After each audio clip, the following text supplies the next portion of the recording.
Quite a ways. Well, thank you so much for the invitation to join you here and share in your Wildlife Festival and kick off for your Pro Tour.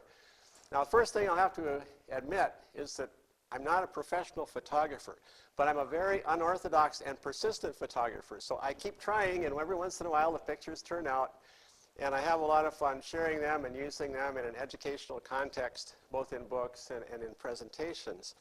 So I'm going to give you a little bit of background about how I have the perspective that I do. I've had so much fun with wildlife photography. Like, this is a bluebird nesting in my backyard. I discovered I could make a bluebird do everything except stand on his head for a mealworm. So there are a lot of little fun things you can do right in your own backyard. This is me back 41 years ago, student at the University of Georgia, studying in Costa Rica with the Organization for Tropical Studies. Now, I didn't realize when I went down there to study both agriculture, rangeland management, and ecology that for not only what I learned about wildlife, I did my thesis on fish and wildlife resources of Costa Rica, and I made recommendations on how to improve their game management to better protect their endangered species. But I met my wife at the University of Costa Rica freshman orientation dance in 1969. I knew very few words in Spanish, but one word I didn't know was bailamos, shall we dance? And the rest is history. So there we are now, the Hendersons of the jungle. Every year in January we head for Costa Rica. We've done 26 birding tours down there, both birding and photography. And then we usually do one other tour to someplace else in the world. So we've done 47 birding tours around the world where I've not only learned about birds, but each time I go, I learn more about photography and more about the wonderful world of how birding and photography all come together. So we've gone all the way down to Patagonia, New Zealand, Kenya, and had a chance to share our passion for nature with others. So normally we go in January, March. Next year we'll be going into Ecuador and Costa Rica again. Now, my real job is that I'm in charge of the wildlife program in Minnesota for all the species you can't shoot at, the non-game wildlife program. I've been in charge since 1977. I'm kind of a dinosaur that way because I found a job I love so much. I never kept moving up. I just stayed with that job. And I've had a chance to work with restoration of peregrine falcons, trumpeter swans, river otters, bluebirds. And in my spare time, I write books. I've done 5 books for the Minnesota Department of Natural Resources. And I've just finished a new one on birds of Costa Rica. There'll be another one on Costa Rica coming out in May on butterflies, moths, and other invertebrates. And in November, a 3rd one on mammals, reptiles, and amphibians of Costa Rica. But for those of you who are photographers and ranchers, there's a book up here. It's available at minnesotasbookstore.com. All one word, Wild About Birds, the DNR Bird Feeding Guide. I spent 4 years writing a book about all the techniques, all the foods, all the feeders you need to have a successful bird feeding operation. There are 26 feeder designs. It's got all the different kinds of foods you can use. If you're trying to get those birds to come into your blinds, to your feeders, those guidelines are good, not just in Minnesota, they're good just about everywhere. Wild About Birds, the DNR Bird Feeding Guide. Well, the other thing that makes me kind of an unusual photographer is that I have a hunting background. Now, I grew up on a farm in central Iowa where I had the bad habit of shooting rabbits and crows out of my bedroom window. Now, normally nowadays, if someone heard rifle fire coming out of their child's bedroom, they'd be a little bit concerned. But my parents said, oh, that's just Carrol, that's what he does. Anyway, I enjoy hunting. I don't do as much as I used to, but now it's mostly pheasant hunting on our home farm back in Iowa. But one of the things that Miles liked about the way I approach photography is that many of the techniques that photographers can use have been used by hunters for many, many decades. And we can learn a lot about how to get close to wildlife from the techniques that hunters use. How many hunters have we got in here? Oh, we got quite a few hands. Okay. How many of you are hunters and photographers? Okay, we got a few. There's not as much overlap now as there used to be. But again, if you're a photographer, you want to learn how to get close, there's a lot you can learn by heading to that big box sporting goods store nearby, browsing through, finding out more about camouflage, game calls, things like that. Now, this is my transition slide, Confessions of a Wing Shooter turned Photographer. I love my cannon, but I still miss the smell of gunpowder after taking my shot. Now I'm going to do my bilingual part here. ¿Quiénes son los observadores de aves en que se diferencian de cazadores? Who are these bird watchers, and how are they different from hunters? Because many of you are involved with already accommodating deer hunters, but you're really interested in knowing who are these birders and photographers, and how are they different, what are their different needs, and what do these people have in common? All of them are really hunters. It's just that they use different weapons. Some use cameras, some use spotting scopes, some use double-barreled shotguns. Now, another difference that there does exist, though, among the participants, there are more women than men involved with much of the birding community. That's a big difference. Another thing is that if you have photographers or birders coming to your facility, they don't want a big bunkhouse where they have to listen to everybody else snoring all night. They want double rooms where they can have a nice, good night's sleep, a little bit of privacy. A lot of these people are retirement age. They need a good rest because they're going to be out birding all day long or taking pictures. Now, these are some of these statistics from the National Survey of Hunting, Fishing, and Wildlife Associated Recreation. What are the trends? In the United States, these are the birders, which include photographers. These are the hunters. Over the last 5 years, 2% per year increase. Hunters, minus 3%. Now, that's not as accelerated or accentuated in Texas or Minnesota. We have a strong hunting heritage there. But nationwide, these trends are long-term and continuing. How much are they spending? Look at this. Up 19%, hunting expenditures down 14%. If you were just to look at the percentage of increase for wildlife photography, it's not up just 2%, it's up 35%. Photography, digital photography is going through the roof because it's so much fun.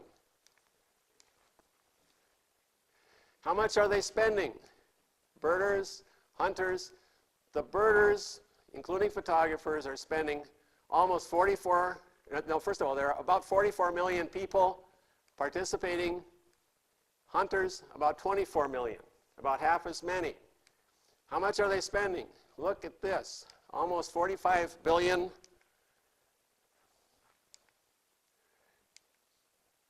Almost 45 billion per year among the birders, about 23 billion among hunters. If you're looking at a long-term business strategy for your ranch, hunting is still strong, but as a future investment, it's time to start getting invested in attracting this new market because they've got the money and they've got the interest and they travel. How old are they? This is another significant trend. When they did that latest survey in 2006, for the age group 16 to 24, the sample size was so small it didn't even register for hunters. There's not enough recruitment going on. It's a big problem all over the United States. And look what happens after age 65. Again, sample size was so small it didn't register. After age 65, hunting can be rigorous. The knees go out, the hips go out. People kind of lose that instinct for hunting that they may have had for their whole life. But look what's happening with the birders and photographers. 14% are 16 to 24 years old. There's recruitment going on. And among birders, when they hit 65, they're just getting going. They may keep birding for another 20 years because it's not as rigorous as a lot of hunting activity. So you've got a more extended market for your product. With the birding trips we do, about 10% of the people are 40 to 55. About 70% are 55 to 70. About 20% are 70 to 85. Our oldest participant was 93 years old, and he was just like the ever-ready bunny. He didn't miss a thing. Now, one thing that's important to point out, these groups are not in competition with each other because their seasons are different. Hunting seasons, they start in September for hunting, go through December, maybe some in January. Birding goes through much of the winter into the spring, and then some in fall migration. So if you're providing accommodations for hunters in the fall, you can provide for birders in the spring. It's a nice way to complement and round out your income during the year. Now, birders are not all the same. For the groups that we take south,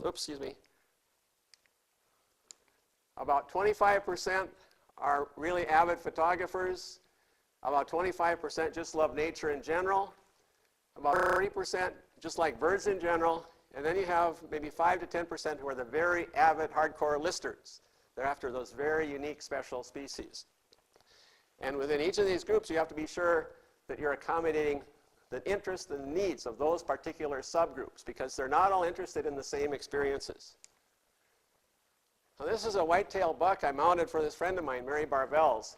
She decided to take up bow hunting in Minnesota. On her second bow hunt of her life, she shot this buck, which scored 183 points, Boone and Crockett. It's the largest deer ever taken by a woman bow hunter. She was pretty excited. That's what a trophy is for the deer hunters. But you know what? For birders and photographers, everything you've got on your ranches is a trophy. The foxes, the owls, the parrots, the raptors. I don't think you got any crocodiles here, but anyway, everything you got, those green jays, everything you have provides exciting opportunities for photography and for that sense of success in taking wonderful photos. Now, these are my 40 red-eyed rules of how you can have a lot of fun with photography. These are your techniques. And now, for most of you who are already accomplished photographers, you're probably going to know almost all of these already. But if you can come away with only 2 or 3 that might be of value to you, hopefully that will give you something worthwhile for the day. When you buy your camera, read the book. Please read the book. So many people just want to take the camera out and start pushing the button, and they miss all the good stuff. Experiment with different modes. It's hard, but read the book again, and then go to a zoo or a museum or someplace where you can shoot stuffed animals. Practice. Like one thing I did when I was in Alaska one time, I bought a mounted white ptarmigan. And then when I was back in Minnesota, I practiced photographing that white ptarmigan against the green grass in the backyard. And then when winter came, I practiced photographing the ptarmigan against a snowy background to see what were the differences in how you had to overexpose or underexpose on the very same bird with a different background. So read the book and read it again. Play with it.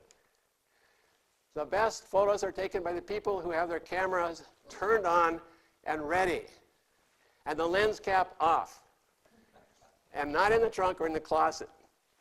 This was a loon I photographed 3 years ago. I had gone out early in the morning. I stopped the boat.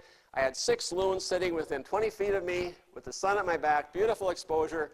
I was just having a ball. And then I hear this spattering sound behind me. And a loon had swam in behind me and was taking off. And I had just enough time to swing around. If you got a camera, you've got to be able to pull it up and shoot right now. Get that loon in the viewfinder. I got 3 shots on it before it passed the boat.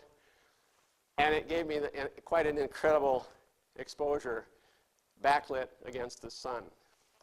This January, I was visiting a lodge in Costa Rica. And I tell the people who go with us, take your camera everywhere. Maybe not to the bathroom, but everywhere else.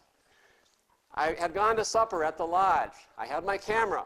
The son of the owner came up to me and said, "Sir, would you like to see a frog?" And I said, "Sure." He took me to a little pond right behind the lodge. And there was this beautiful red-eyed tree frog looking back at me. The photo of the trip right there.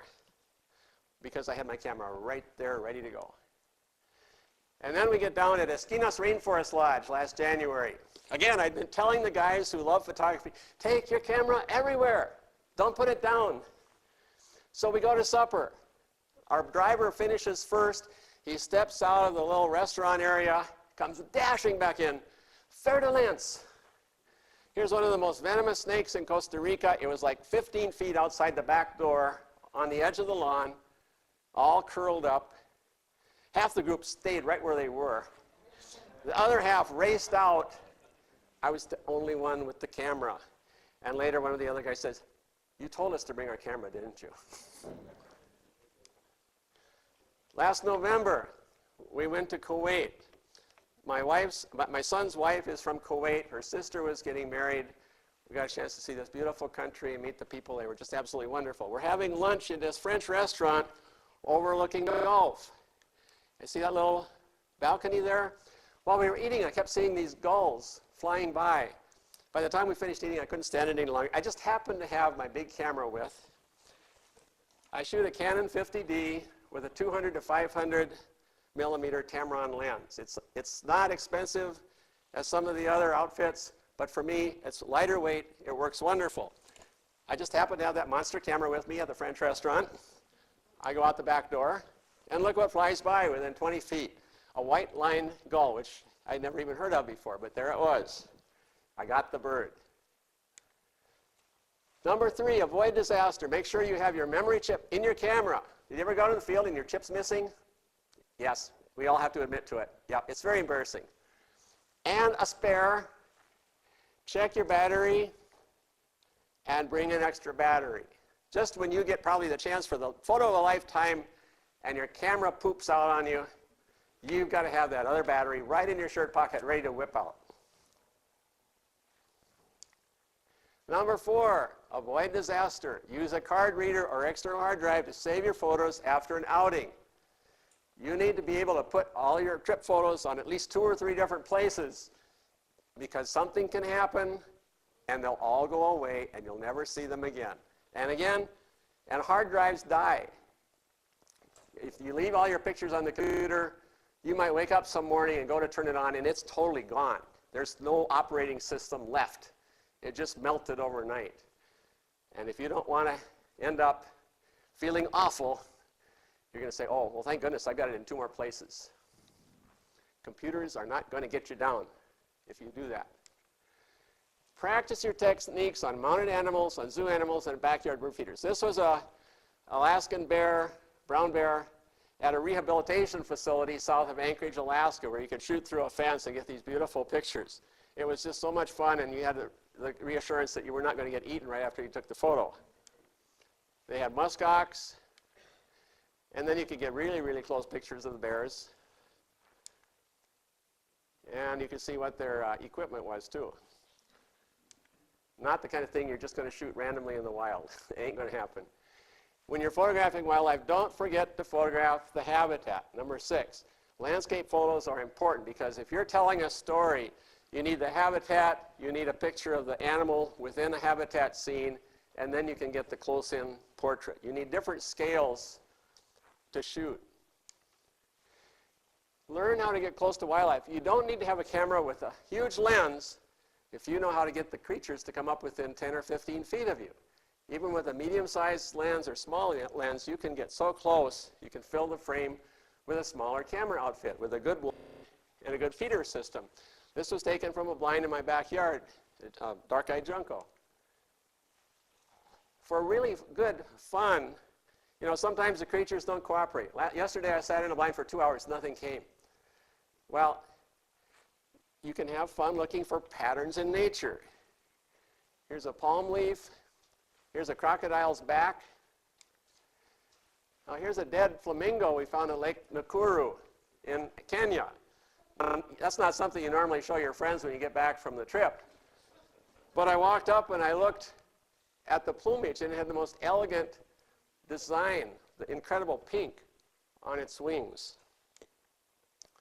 Here's the trail of a leaf miner on a tropical leaf down in Costa Rica. He looked like he was a little drunk or something, disoriented, but left a rather interesting pattern on the leaf. And then look for unusual examples of symmetry. Here's a pair of crowned cranes in Tanzania, a couple zebras, some little wildebeests. How about some little impalas, little floppy-eared things? Sandhill cranes in Minnesota. I don't know why they seem to line up for me like that, but it's really fun to look for that magic moment when everything is just in parallel universe. Here's a pair of trumpeter swans at Monticello in Minnesota. Probably the single best place to see trumpeter swans in all of North America, up close and personal. You also need to know when your camera is going to lie to you. Camera exposures for your light meter are based on middle tones, like middle tone grays. Light metering does terrible where you've got white on black, black on white, or black on black. And then on really bright yellow birds, it doesn't do too well either. It's kind of like white. So whenever you're going to be involved with white birds or subjects, black creatures or bright yellow creatures, the little light needs to go on. I need to do something different. You can't trust what the camera tells you. If you're shooting a white or bright yellow bird against a mid-tone background, you have to underexpose by about at least one f-stop and then bracket up and down. And you have to experiment. There's no hard and fast rule. Some of the recommendations in Arthur Morris's books are wonderful to help guide you through this. But all I want to tell you here is that let the light go on. It's a white bird. I need to do some compensation to make that picture turn out to show that intricate feather detail. Otherwise, you're going to blow out all the detail. Now, if you're shooting white on white, this was Monticello in Minnesota, mid-90s. It was about 25 below zero. The steam was rising off the water. There was hoarfrost on the trees over this scene. I walked out in the middle of the river on the ice and photographed back against the bank. And just when I got ready to shoot, one of the swans rose up and flapped its wings. If you're shooting white against white, you need to overexpose by at least 1 to 1.5 f-stops. And then if you bracket, that'll help ensure that at least one of your photos will turn out very, very well. Again, here's white on white. This is an egret colony, Fergus Falls, Minnesota, on a white, overcast day. Snowy egret in Costa Rica. This is back at Monticello. If you're photographing a dark bird like a Canada goose against a light sky, now you also have to overexpose by at least 1 f-stop and then bracket to get the detail in the feathers. Do you ever take a picture of a black Labrador retriever and you can't figure out why there's no detail? You have to overexpose by at least 1 f-stop to get the fur. Same thing on a black bear. Turkey vultures, same thing. There you can see the feather detail as this black vulture contemplates this dead thing he's standing on. Well, probably one of my favorite hobbies, though, is wing shooting. Trying to capture that essence of flight, because you can't stage this. You have to take the birds on their terms, and you need a camera that's going to swing easily. I do very little shooting on a tripod, because almost all of my shooting, I'm in the field, I'm guiding another group, or I just don't have the time to set up and shoot at the same spot for a long location. So I need to be able to pull my camera up, and it's just like that old 12-gauge shotgun I got from my grandfather, the old L.C. Smith. You need to swing, shoot, follow through. Same thing with your camera. You start focusing on that bird as it approaches, and then as it gets right close, then you push the button down, and you get your series of photos, like this trumpeter swan coming right by on the Mississippi River. Egret colony at Fergus Falls, the same thing. This is a sneaky place. It's in a city park, and the egret colony is within 75 feet of a parking spot right next to the colony. You could just sit in the car, shoot right out of the window. The birds ignore you. They come and go, feeding their young, building their nests. Back at Monticello, you can watch these birds. There's a city park that was bought there especially so you could photograph the swans. Here, this one's making a perfect one-point landing. No splash. There we got the common tern up on the Lake of the Woods, Minnesota. How about a wandering albatross offshore from New Zealand? You can just have so much fun because on any given trip, you may only get a couple chances at flying birds. It's hard to accumulate a good collection of flying bird pictures unless you're going to the Galapagos or maybe New Zealand, but when it does happen, it's a magic moment. Here we have a loon that I saw coming in, and I was able to see the detail of how it cocks its little tail down for a little bit of resistance.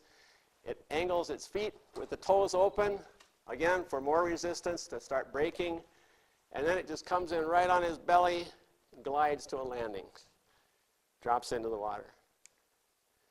Here's another photo of that same loon that I had taking off behind me, trying to sneak past me. But he wasn't fast enough. I swung around just in time to get the water flying every direction. Again, you've got to be able to pull the camera up, and you're looking right where you want to be looking, or you miss the photo. This is South Plaza Island in the Galapagos. There's a little cliff where you can just sit right on the edge of the cliff, and the birds come floating by right at eye level. This is a swallowtail gull, red-billed tropic bird. They nest right on the cliff, right below you. It's just an incredible place for some beautiful, beautiful bird photography. Now, I like taking pictures that are just crystal clear, sharp, detailed. But you can have a lot of fun with slower shutter speeds, getting that essence of motion with the blur. This is a blue and yellow macaw coming into a clay lick in Peru. But this is about 6 o'clock in the morning. There's hardly any light. I was shooting in a very, very dark situation. It wasn't until I got home, pulled it up in Photoshop, and played with the sliders that I could even see I had a bird in the picture. Same thing with this. It was still dark out. Macaw flew right past the blind I was in. It was almost a black slide when I got it. I put it in Photoshop, pulled it up, played with the sliders and the curves, and then this macaw materialized. Oh, Watson, very primitive member of the cuckoo family. I was in a dugout canoe in southeastern Venezuela. It's sunset. I pulled my camera up because I saw these Watsons right along the shore, and one of them flushed and started flying right towards me. I put the camera up, and it's only registering between a 30th and a 60th of a second. And I almost didn't even shoot because I thought, oh, I'm shooting 100-speed film. This will never turn out. But I couldn't resist that urge to just shoot as it went right by me. And it turned out to be a rather fascinating picture. I sent it in a Wild Bird magazine and won a pair of binoculars with it in their annual photo contest. So I guess they liked it too. Black vulture coming in for a landing, southeast Brazil. How about a ringed kingfisher, one of your primo birds for birding here. Just caught a minnow and flew past us in the rainforest of Costa Rica. There's a flock of macaws flushing from the clay lick in Peru. And then sometimes it's fascinating just to see a mass of creatures, birds, mammals, or otherwise. These are wildebeest in Kenya. There were thousands, and they just pause for a moment in beautiful light. It's fun to get them standing, but you know what I really wanted last time I was there, 2006? I wanted one that was just running, flat out. And I got it. All four hooves flying, mane flying, tail up in the air. It had just a wonderful essence of primitive look that I could never have hoped for if I was trying to plan that. It just happened as it ran by. Now, one of my benefits being in charge of the state non-game wildlife program is I get to work with people who are wildlife surveyors and research biologists. And one of the most fascinating and stinky jobs in the whole state is banding baby pelicans.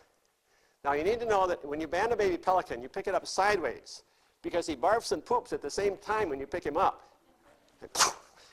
Double barreled. That's why I'm wearing coveralls, because they're pretty messy by the end of the day.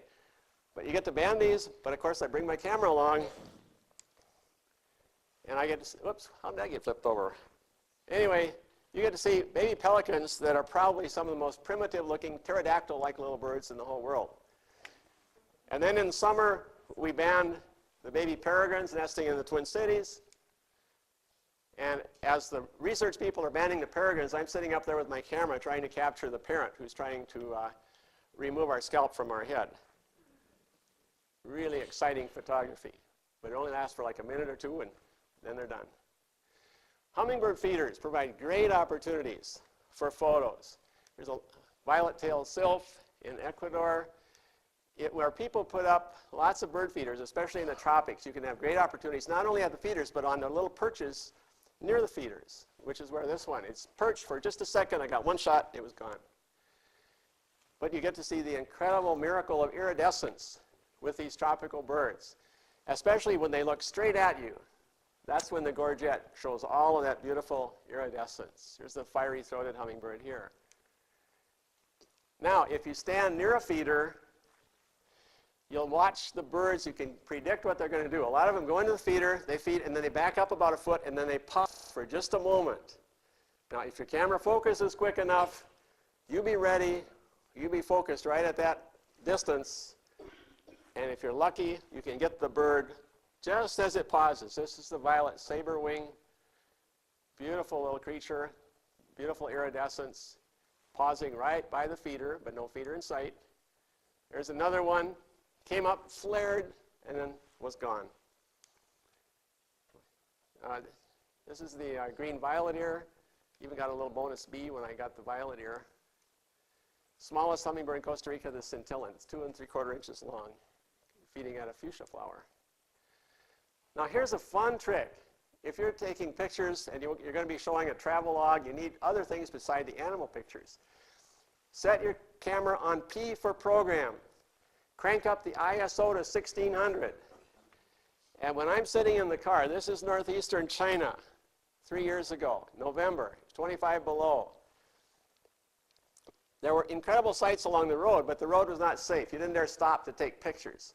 So I was shooting through the windshield at the passing traffic. It was an incredible opportunity to capture a little bit of the culture. This was after sunset, coming back from northeastern China down to Harbin, and the moon came up. And just for fun, I put it up on 1600 and just shot into the dark against the newly rising moon. And got back, lightened it up, and there was a little picture of a little house in a tree. This is in Tanzania, just shot out of the window, driving through the countryside. You can also get pictures of the people just shooting through the windshield as you're driving down the road and just getting a feel for the culture and how the people live there. It's not the kind of thing that you can really stop and pose and do. How about Kuwait? We got it behind a truck that was just leaving the camel market. How many times have you seen a camel going down the road ahead of you? Again, I had the camera in my lap, turned on, light, lens cap off. I got my camels. Down in Patagonia, going out in the early morning, we got a couple of caracaras against the sky.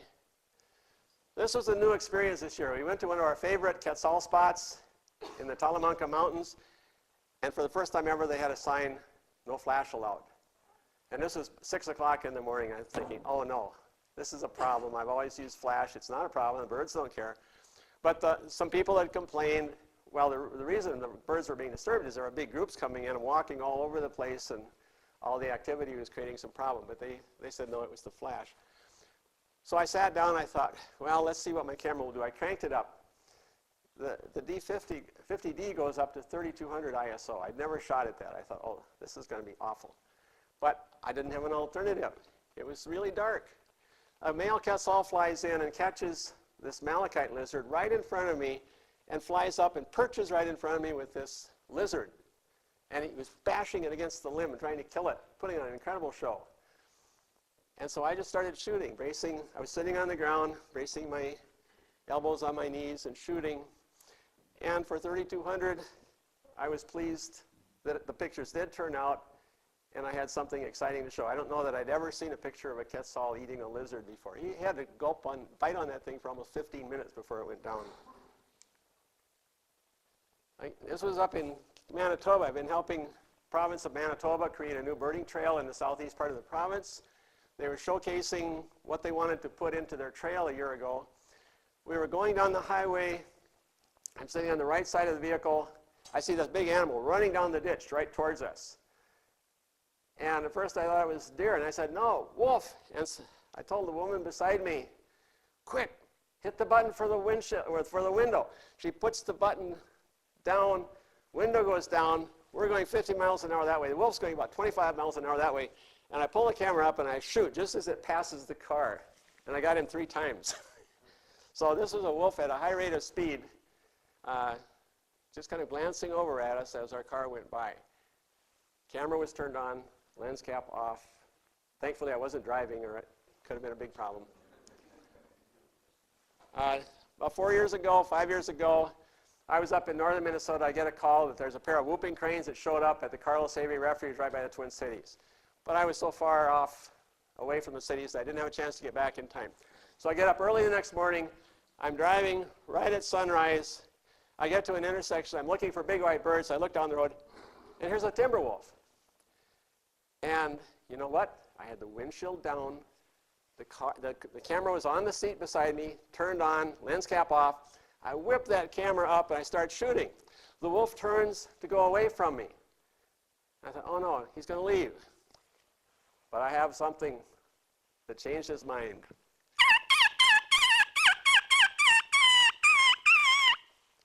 Dying rabbit.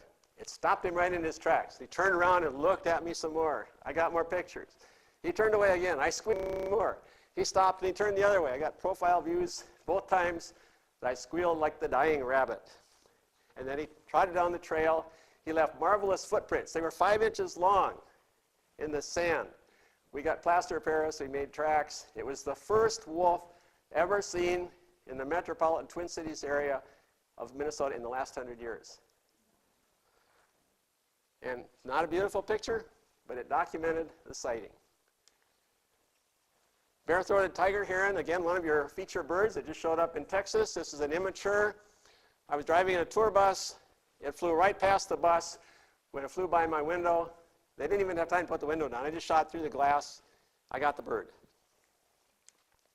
Same thing with this auger buzzer in Tanzania.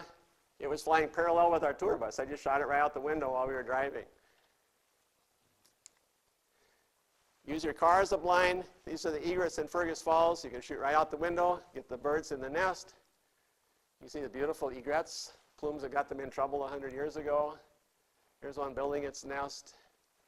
Carrol photograph from the bus in Costa Rica. When you're going across country, don't put your camera in your bag. Last year I went up to Agassiz National Wildlife Refuge, northwest Minnesota. I'm going out to the marshes because that's the featured attraction. But when I get to the back of the farm grove, where there's a little stream right beside the road and some little shrubby bare trees right by the road, there was a major warbler migration going on. I just parked there for a couple hours, and I got about 8 different species of warblers within 10 feet of me, just pausing, flying from one twig to the other, putting on an incredible show. Here's a blackpoll warbler, photographed right from the car window. I was going up to Mantrap Lake to photograph loons several years ago, and a grouse comes out in the road and kind of my passage. I pull in sideways, shoot out the window. It's not a male drumming. This is a female who's calling to the chicks who are hiding on the roadside. And she was kind of defending the chicks while they had time to hide. So I just accommodated her by taking her picture. Yesterday, I mentioned I sat in a blind for 2 hours, didn't get anything. That's like hunting too. How many times have you gone hunting and come home skunked? You have to get used to the fact that sometimes the creatures just don't show. Instead of getting upset, mad, or cranky, you just figure, that's part of the game. You take what nature gives you. Every photo is a gift. Yesterday, I sat in the blind 2 hours. Nothing happened. They picked me up. We're driving back to the ranch headquarters at Pescaditos, and the scissor-tail flycatcher landed within 15 feet of the car. We stopped, and it sat there 3 or 4 minutes while I got about 24 pictures. So this one is just right from yesterday, right near here at Laredo. It made my whole morning. All I needed was one good picture. If you do accommodate visitors on your ranch or facility, you can take a lot of nice pictures right from the vehicle, but you need to have a vehicle where the windows come all the way down, where you don't shoot through glass. Photographers hate shooting through glass, so you need to have open windows. Here's a tour van down in Venezuela. This is the kind of a coaster bus we use in Costa Rica for a group of about 12 people. But no matter what you got, even if it's a Jeep, windows down, windows open, so people can shoot and turn off the vehicle while they're shooting. They don't want vibration. When we were in Chile several years ago, we were flying from northern Chile to southern Chile to go into the mountains. And our guide said, if you want some interesting pictures, sit on the left side of the plane by the window. It was funny. Our whole group got on the plane, and we all rushed to the left of the aisle, and we all sat in a window seat. And then I found out why. As we're flying down, we get this remarkable view of the Andes Mountains. Here's an extinct volcano. This is a glacier field many miles long, just like a liquid river, but it's all ice. Here's another glacier field photographed from the plane. This is the actual color that these were from the airplane. So pick a window that doesn't have scratches. But anyway, remarkable opportunity. When you're flying, there might be something wonderful that shows up from the air. Get down, sit on the ground. Some of my very, very best wildlife encounters have been when I'm sitting on the ground. When you're standing up this high with a big camera this long and a little bird 6 ounces looks at you, you're going to look really intimidating. And even if you're a fox that weighs several pounds, you're going to look intimidating. They're going to run the other way unless they're sick or half dead. If you get down on the ground, sit, and you're quiet, they're not nearly as scared. You can get creatures to come much closer. This was a yellow rump warbler that was jumping on a perch within about 4 feet of me in spring migration. Here's a little mink, a little female mink. I was at the Mississippi River watching the swans one January. I saw this little motion way down the river. It was this mink working the edge of the ice. It came up within 6 or 8 feet of me and looked at me, and I was all ready because I knew it was coming, and it didn't know what to do about me because I was sitting down. It was concerned. It didn't know what I was up to. Finally, it pulled itself out of the snow and went around me. That little mink was paralyzed. She could not use either of her hind legs. She was making a perfectly good living with only her 2 front feet, swimming, catching minnows, crayfish, whatever. She went around me, went right back in the river, and kept on going. She just was an example of the incredible power, force of life that live in these little creatures, where if you just look at that picture, you say, oh, that's really cute, nice picture of a mink. And then this one doesn't even have the use of its hind legs, and it's still doing just fine. White-throated crake, one of the most elusive, frustrating birds in Costa Rica. It can be 3 feet from you in grass, calling like crazy, and you won't see it. But at Rancho Naturalista, every afternoon between 12:30 and 1:30, it comes out of the forest into a little bird bath pond right at ground level. The same kind of bird bath pond you need to be putting on your ranches to get the little birds to come out. Hot afternoon, they take a bath. This one will walk up within 6 feet of you and ignore you while you take pictures, and it takes a bath. Let your backyard be your studio. Use your own feeders. Set up blinds. You need to be within 15 to 20 feet of the feeders to get nice full-frame views. You can't be 10 yards or 20 yards away. So your sense of scale, like for a bow hunting blind or a rifle blind, it's all different for photographers. They want to be in close. And then you can get nice, beautiful, full-frame pictures. Use a bird call recording. This is a way that you can get birds to come in nice and close. In some cases, you can play the sound of the actual owl species. Or other times, you play the sound of the owl, like the ferruginous pygmy owl, and it will bring in warblers and hummingbirds.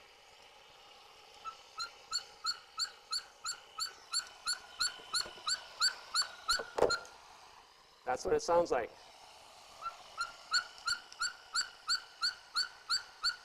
And it may bring in a pygmy owl, or it may bring in a lot of little songbirds if you do it during the day.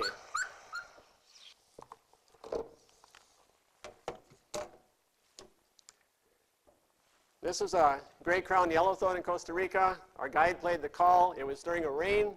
It came to a fence post, beautiful, gnarly old fence post, sat there calling his heart out, sat there several minutes while I had a chance to brace myself against the fence post and get the yellowthroat.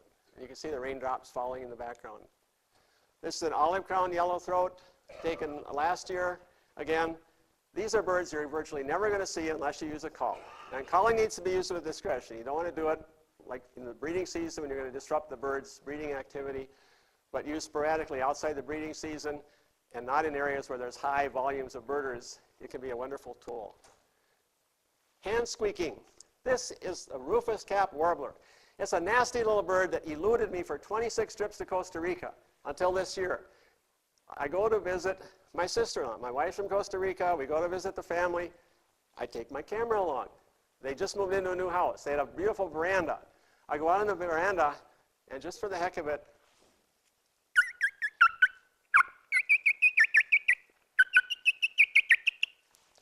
start eating like a little bird, and I got my warbler. He hopped out of the trees, came up right in front of me, sat there wondering, what in the world is that thing? I got him. So hand squeaking, either for little birds or for predators, can be just a real hoot. You never know what's going to show up. I've had red foxes, coyotes, and bobcats run up within 20 feet of me, thinking I was lunch. And then they discovered, no, it was just another Norwegian. The predator call, like I mentioned, coyotes, bobcats, and foxes will come to these predator calls. It took me a long time to learn how to do the hand squeak, the squeal. You can buy these calls on CDs or game callers. Just go to your local Cabela's or Gander Mountain or something like that. You can buy these, try them out. Now, there's one type of call that's good for raptors. It's a wounded woodpecker call. Now, I don't know what they did to this woodpecker to make this call.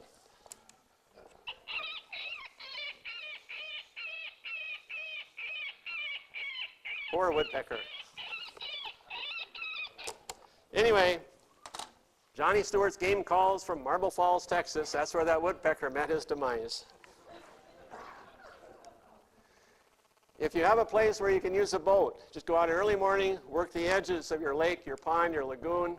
In Minnesota, I'll go out early in the morning, and you can just motor up close to a family of loons, turn off the motor, then I turn on my trolling motor, and I just ease in close and then just let the boat float.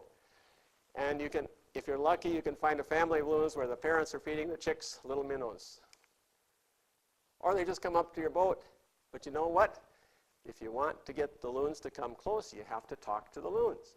Loons have 4 kind of calls: the yodel, tremolo, hoot, and wail. The hoot means, here I am, there you are, everybody's fine. If you start hooting occasionally, they think, oh, you're just one of us. They ignore you. And that's how I get close to the loons. I just hoot at them. And they're perfectly safe. They don't feel like their young ones are threatened. And these are just really nice full-frame shots. I don't hoot at these guys. Costa Rica, from a boat, you can get crocodiles checking you out. When you're on your trips, look for road signs or other signs that might make an interesting addition to your travel log. Here's one of your featured species from down across the border, I guess, the double-striped thick-knees, boat-billed heron. Again, these are photographed from boats. Black-necked stilt, right from a boat. You go to parks and beaches where wildlife is used to being around people. You've got some of this on the coast where people are right with the wildlife all the time. The wildlife doesn't care if you're there. You can use a remote control on a focused topic where you know the birds are going to come in right to a certain perch. There's my little trained bluebird. I would just squish a little mealworm right on the top of my camera and the bluebird would come right in. I did a remote control on this scaly-breasted hummingbird coming in upside down. He's flying upside down and backwards to get at the nectar in these flowers. Rebooted rackettail in Peru, again, remote control, right by feeder. Okay, now for those of you on the ranches who want to have an irresistible feature for your blind, you need dripping, flowing water. You need a little pond. It doesn't have to be more than 3 or 4 feet wide at most, including the rocks.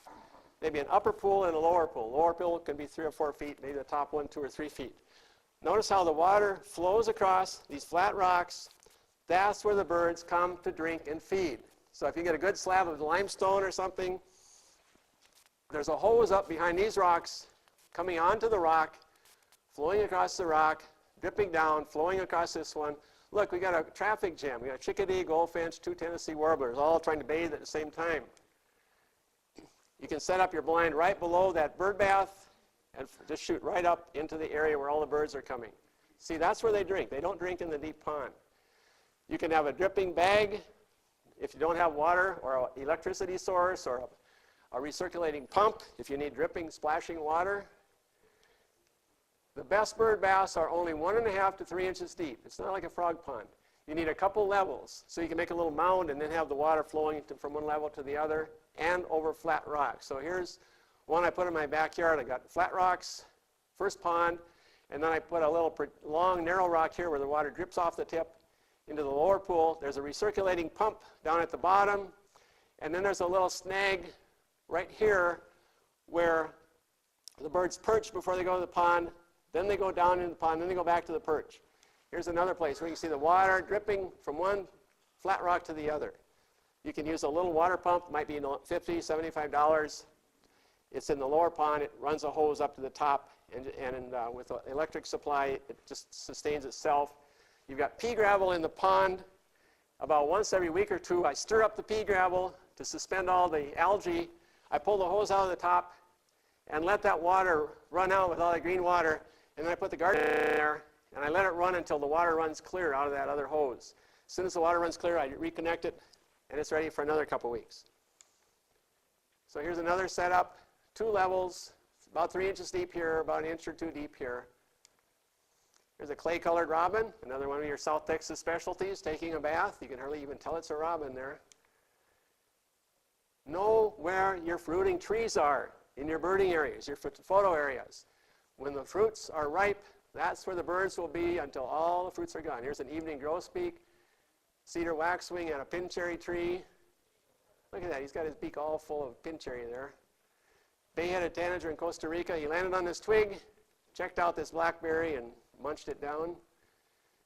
There's a sooty thrush in Costa Rica, checking out the fuchsia berries. Long-tailed silky flycatcher, one of the prettiest birds in Costa Rica. I've never gotten a good picture of this bird before, but this year that tree was full of ripe fruits at one of the lodges we stayed at. You could stand by right by the tree, and the birds didn't care. They were picking out at a rate that they just kept eating and eating these big fruits. And then they'd swallow the fruit and then just sit there because they were too full to move. And if you sit there long enough, they do something fun. This one finally stretched for me. Gave me this wonderful show of his tail and wing. Look for the little creatures. It's just not about big things and things with feathers. Here's a praying mantis in Costa Rica. Blends right in with the leaves. I wanted to get down low to get a picture, so I pulled out my little digital camera, put it on macro mode, and held it right down in front of the praying mantis. And he raised up like he's ready to eat me. And I got his picture. Oops, did something wrong there.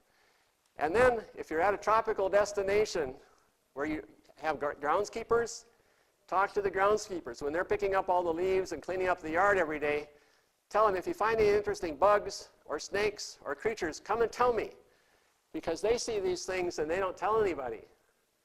But if they know you're interested in getting pictures, they'll come and find you or tell your guide, and then you can all go enjoy vine snakes and other creatures. You can do the same thing here. Find the people who are working on the land, let them tell you when they find something out of the ordinary. How about bug lights?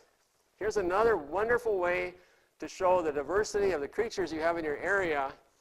You put up a black light, a sheet, you can have a little gazebo type thing covering it so it doesn't get rained on or blown over.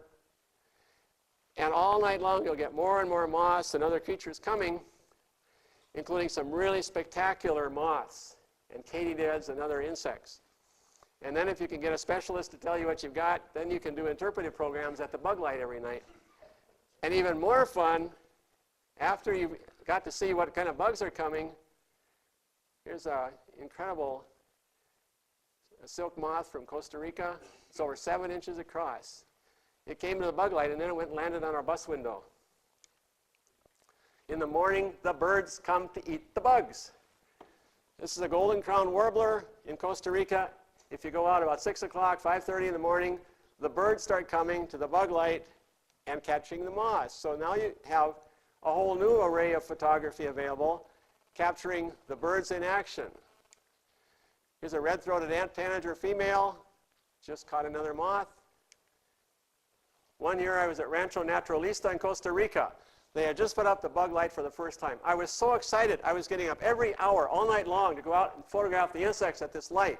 It was driving my wife crazy, because every time I kept tripping over something as I sneaked out the door, and I made a noise and I woke her up. Finally, at 2 o'clock in the morning, I managed to sneak out successfully without waking her up. I was so proud of myself. I go down, I look, there's not a whole lot of new stuff there. And as I stand up from looking at the bugs on the screen, this thing whooshes right over the top of my head. And it lands in the tree right beside me. It's a mottled owl. It had come for the same thing I had. It was looking for the big moths to eat. It stood right there. And I had my macro lens on, my flash with the infrared focusing unit. So I pushed the button halfway down, and the little red bars showed up on the belly of that owl. The camera beeped, and I shot, and I got it. And I was so excited I had to go back and wake up my wife to tell her I just got the owl. What was I thinking? So anyway, I told that story in Wild Bird magazine. I won another set of binoculars for the photo essay contest about Costa Rican owls. So now my wife has one too. See what you can find on night outings. Now, you can call owls, you can try predators. The mottled owl has a wonderful call. It sounds like woo, woo, woo, woo.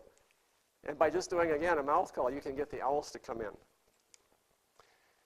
Another thing to think about whenever you're photographing wildlife, think of all the different scales that you can get. You want to get the landscape scale of the creature in the big picture of things. It's always tempting to get the cropped in tight picture, but get the landscape scale. bring it in a little bit more, bring it in a little bit more, and sometimes they do something exciting along the way. Some of your best pictures are going to be purely accidental. This was taken in a driving rainstorm in the Serengeti, Masai Mara. We stopped the bus. We had an impala buck here with his whole harem of females, rhinoceros in the background. And I just briefly opened up the bus window, took a quick shot before I got totally soaked, and then shut it again. It turned out to be one of my favorite photos of the entire trip. Same thing, Monticello, back in the mid-90s. I go out, and it's 25 below zero. There's hoarfrost in the trees overhead. I walk out in the middle of the river on the ice, and there's a little open pool where the trumpeter swans had spent the night. And just as I got out there ready to take a picture, a sunbeam came shooting right through the trees, hit the swans, and then one of the swans raised up and flapped its wings. It was just like I died and gone to heaven. I could probably go there 200 times and never see that same scene again, because it was just a unique set of circumstances. And that's one of the fun things about photography. Every outing will give you something new and different. Make your own blind. Here's a cardboard box I found at the office. I took it home, folded it out, put Velcro on it so I could make it into a blind, put a hole in it. Now when you set up your blind, set it so the sun will be at your back. You need different blinds for shooting in the morning and the afternoon. Here's a wood duck blind for the afternoon. This is the sun setting in the west. It's going to give you light right on the ducks. Here's the same setup for morning shooting. This is different from deer hunting. You need blinds different for morning and afternoon because you want the sun at your back. You need that sweet light for morning and evening. Look at this. I wish this was my photo. It's not. Steve Mortensen, he's the wildlife biologist at Leech Lake Indian Reservation. He built the blind that I just showed you. He hauled that log down and anchored it right off of his blind.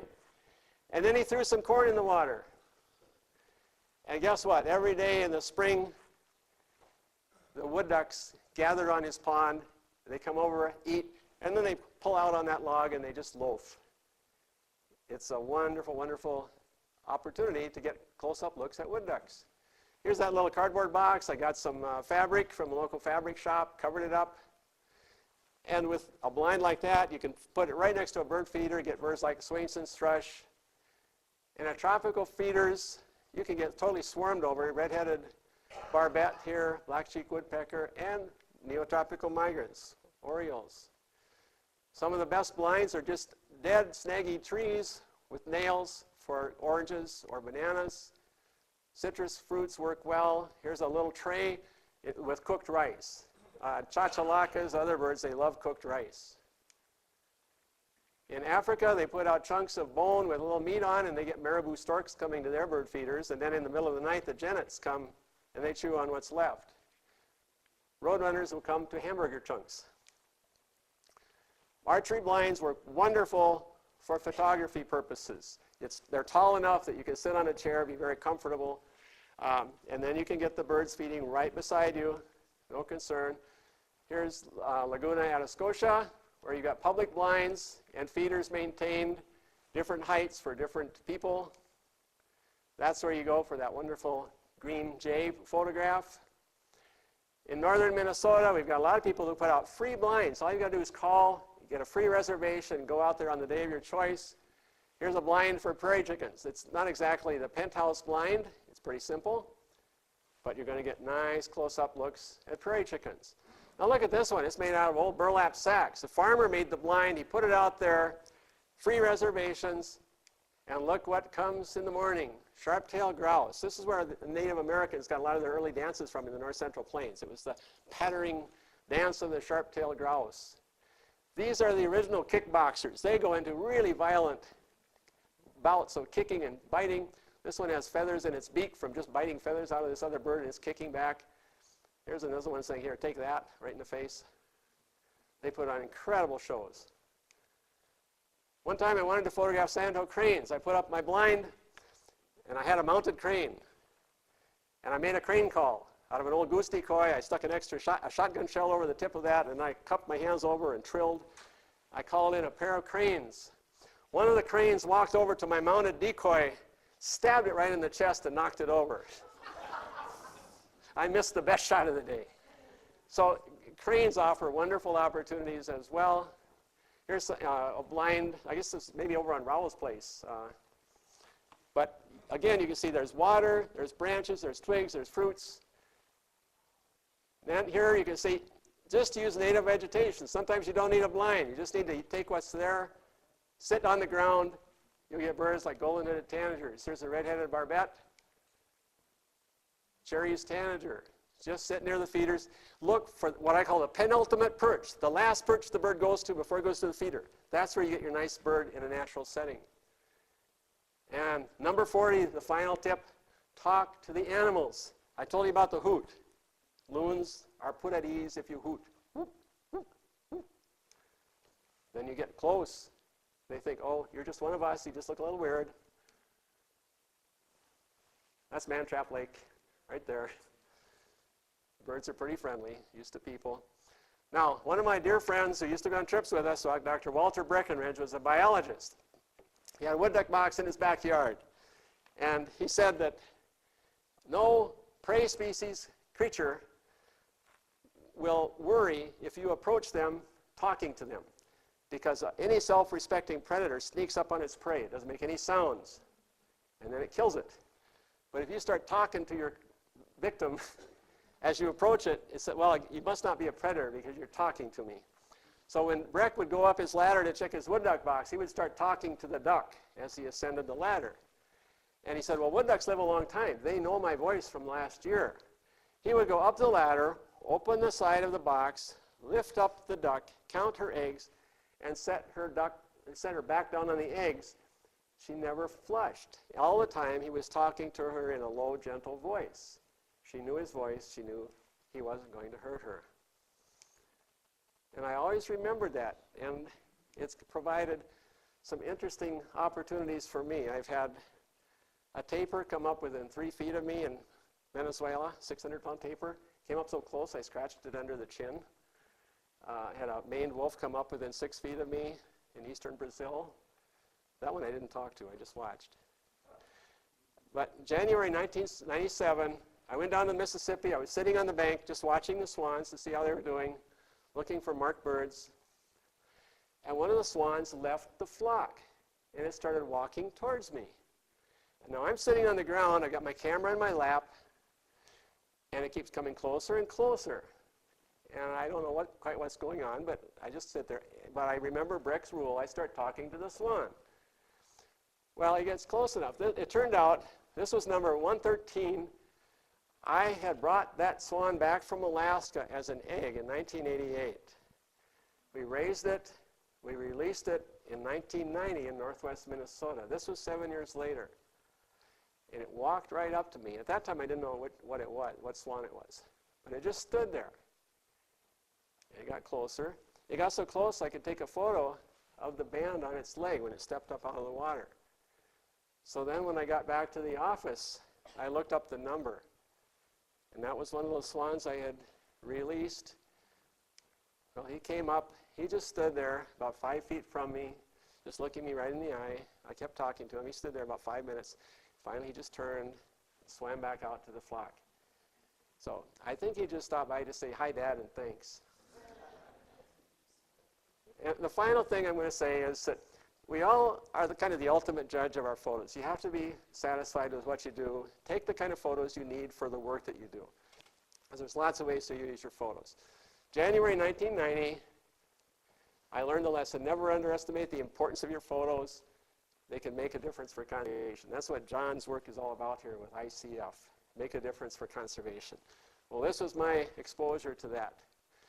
We were going offshore to Caño Island, off the west coast of Costa Rica, going out to look for the birds. But what do we find but a pod of 6 whales, a couple young ones and adults. Now, I'm a farm boy from Iowa. I knew nothing about whales. I'd never even seen a whale before. But this was exciting. Now, the one thing I did know about whales is that if you could get a photograph of the fluke, they could identify that individual whale.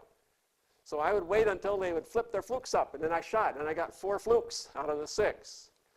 And our guide said, you know, this could be really important because some people had reported seeing whales here, and they thought they were having young here, But we don't know if these are southern hemisphere whales coming north or northern hemisphere whales coming south.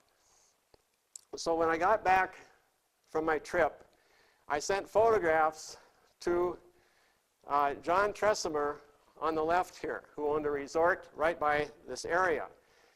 I didn't know that he had been waging war with the wildlife biologist of the Costa Rica Division of Wildlife because he had made a proposal to protect this offshore area as a whale national wildlife refuge. He said this is where the whales come to have their young. It needs to be protected from disturbance. But when he went to San Jose, the biologist says that's silly. Costa Rica doesn't have any whales. And they didn't have any documentation. There were no pictures of any whales from that whole region off of Costa Rica. And then he found out about my pictures. I sent him the photographs. He sent them to the Cousteau Society, and they matched two of the tails with whales that had been photographed offshore from California. Well, meanwhile, President Oscar Arias, the Nobel winner, had become involved in the argument. And he was trying to moderate, take care of this argument. He said, okay, if you can prove, first of all, that these are part of a migratory herd that needs Costa Rica as its wintering ground to have its young, and if you can show that we do have whales, they're part of this population, then you can have a national park. So he got those two prints back, the two photos that I sent that matched from the Cousteau Society. He immediately drove those into San Jose, took them to the president's office, and he said, here's your proof. And the president said, you have your park. 2 photos. Turns into 21.2 square miles of protected area for the humpback whales from photos that bird watchers took in Costa Rica. So my closing thought, keep shooting, keep it fun, share your photos, and hope you have a wonderful photo contest and a great month ahead. Thank you so much.